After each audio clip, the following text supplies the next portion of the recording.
What's the real connection between Poppy and the prototype? There's clearly more going on between these two than what's immediately obvious. After carefully analyzing clues throughout the game, I've pieced together some strong theories that could unravel this mystery and possibly reveal what it means for the future of Poppy Playtime. Near the end of Chapter 4, we overhear Poppy and the prototype speaking over the phone. However, their conversation is riddled with cryptic language, making it difficult to decipher their true intentions. You don't need to play at being stronger than you are. You can come home. How much do you know? Everything.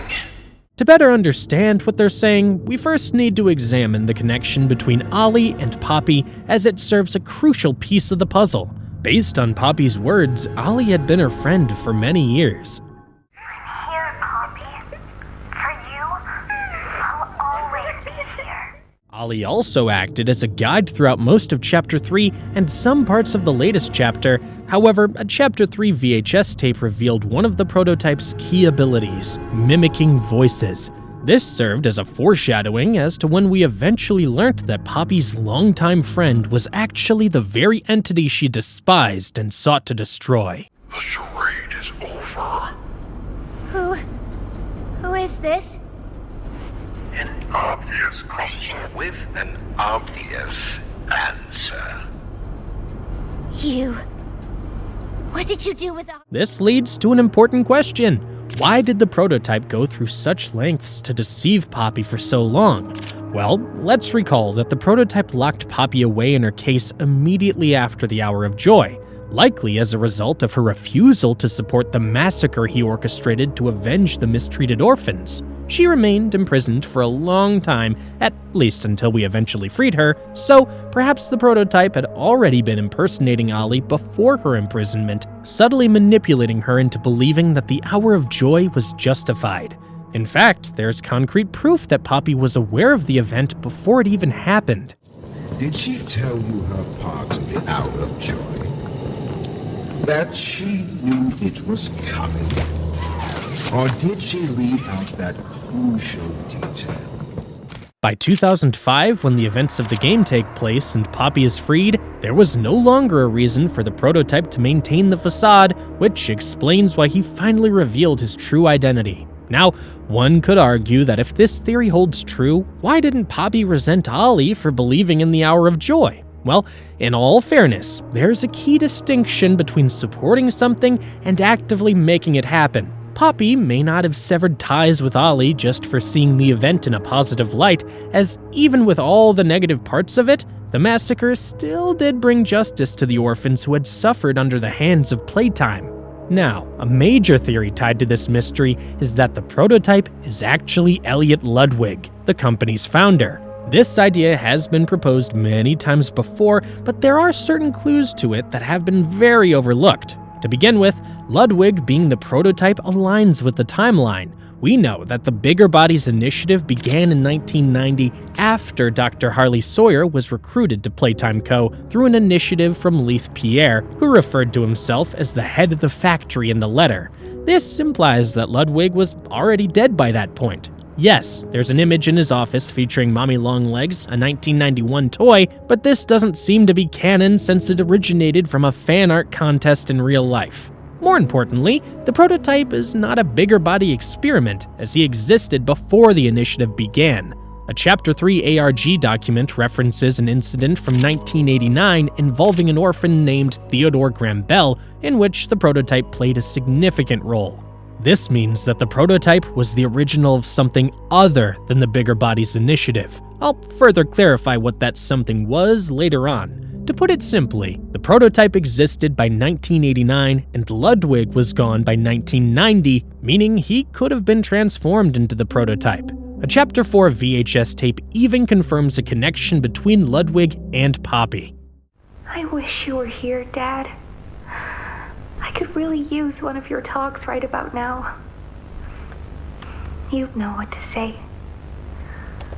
When you were running this place, you always knew what to say. If the prototype is Ludwig, it would technically mean that he is Poppy's father, something she may not even realize, but then why would he want to lock his own daughter in a case she clearly hates? Well, the answer to this lies in one of the trailers for the spin-off game Project Playtime. Just take a listen to what Ollie, aka the prototype, says in this trailer. Compassion is the discarded gem of the Forsaken. The prototype exhibits no compassion for any living being except the orphans. That's likely because he personally related to their suffering, having been experimented on himself. His lack of empathy even explains why he orchestrated the Hour of Joy despite knowing it would claim so many innocent lives. And if all of this is true, it would clarify what the prototype really meant by saying everything is about him and Poppy, the company's founder and his daughter. However, despite all this evidence, I still don't believe this is what's actually going on here. The prototype clearly wants Poppy locked away due to their ideological differences, but there's a significant amount of evidence suggesting that Ludwig was actually a good man who genuinely wanted to help people. I mean, there are even characters in the story who emphasize this point. When my people were building Playcare, all Mr. Ludwig could talk about was how much good it could do. And all you needed was a look at the man to know he believed every word of it. And let's not ignore how suspicious it is that Ludwig just so happened to have already been dead shortly before the Bigger Bodies initiative began, not to mention the strong implication from Chapter 4's ARG that Ludwig was murdered. So, under the assumption that Ludwig was a good guy, it's highly unlikely that he is the true identity of the prototype.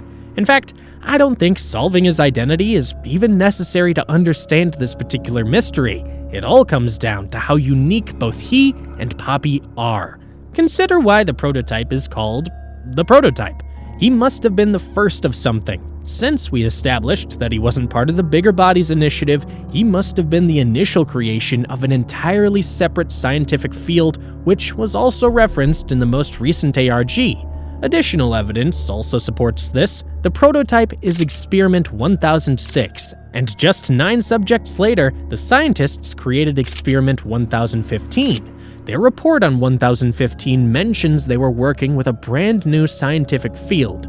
Likewise, there is substantial evidence suggesting that Poppy was also some form of an original.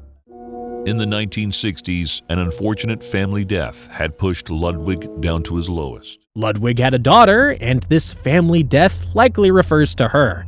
That would explain the origin of the living Poppy doll, who was likely created in the 1960s, long before the prototype or any similar experiments. Additionally, a very old-looking maintenance video shows surgery being performed on Poppy, further indicating that she was the first human-based experiment in Playtime Co. history. The prototype, on the other hand, was the very first of a new scientific field that eventually led to the creation of living toy experiments. Each of them is unique in their own right, which is why the prototype believes that everything revolves around them. Interestingly, they also share certain traits. We learned in Chapter 1's trailer that the prototype does not require food to survive, unlike other experiments. It's safe to assume Poppy possesses this same ability as well, just considering how she survived all those years trapped in her case. And what do you know, she's still alive and well. Or if you want to consider her well, at least. I can't go back in the case. I can't.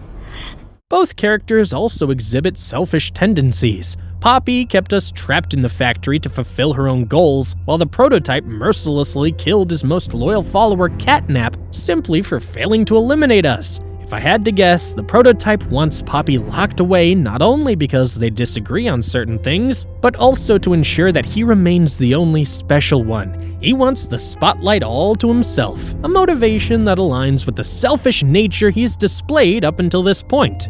Why do you think the prototype wants Poppy so badly? Let me know in the comments. As always, thanks for watching, and check out this next video here.